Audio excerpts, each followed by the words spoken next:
Hey guys, welcome back to the channel. So today we have another awesome tool review, and we are going to be reviewing this Flir thermal camera. Now before we begin this review guys, I do want to say if you guys haven't subscribed down below, go ahead and hit the subscribe button. It definitely helps the channel grow and gives you fresh new content on your feed. So with that said, let's go ahead and begin this review. Right in front of us guys, we have a Flir camera. It's basically a thermal imager. Now a lot of you may be wondering, Mike, what does a mechanic need a thermal camera for? Well, quite simple guys, this is very easy. I use this in situations that are, I guess you can say, kind of unique and special. If I have a customer that is complaining of a car dragging or possibly a bad wheel bearing, I typically take the car out for a drive, come back to the shop, pull out my thermal camera, and I hit everything and I find the wheel that's getting the warmest or the hottest. This also applies to caliper failures. You can actually diagnose a bad caliper with this quite easily. Just measure the temperature and kind of go from there. Very easy tool. Another thing that you can check with this is basically any wiring that is creating like a high amp draw.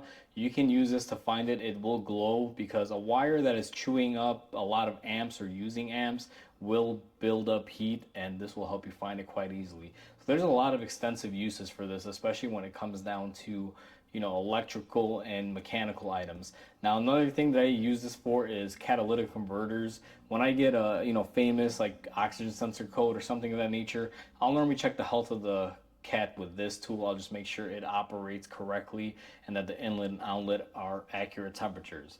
Now the way this works is quite simple. You just hit the on button here, hold it for a second or two, and I do have the cheaper model. I don't have the most expensive model, and we're going to aim it here on the tool bench, and you'll see everything is cool. It's saying it's 93 degrees surface temperature, and the shop is hot, so it's probably right about that. And then if I introduce my hand here, you guys will notice it starts glowing a little bit more reddish and purple. That's saying now it's about 98 degrees, which is fairly accurate.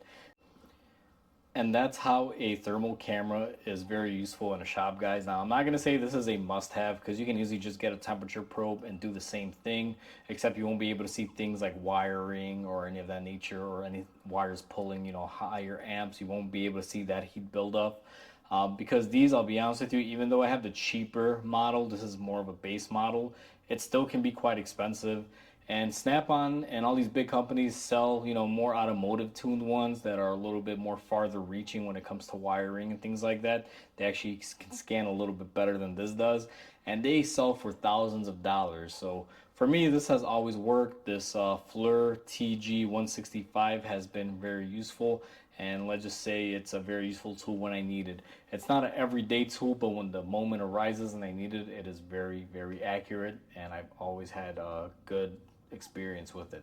So I definitely want to recommend, if you guys are looking for a cheap thermal camera, go with this Flir model. It is the lower end model, but it's a pretty good item as well. Hopefully you guys enjoyed this video. Please comment, like, and subscribe. It definitely helps the channel grow. And until then guys, I hope you guys have a wonderful day. I'll catch you guys on the next video.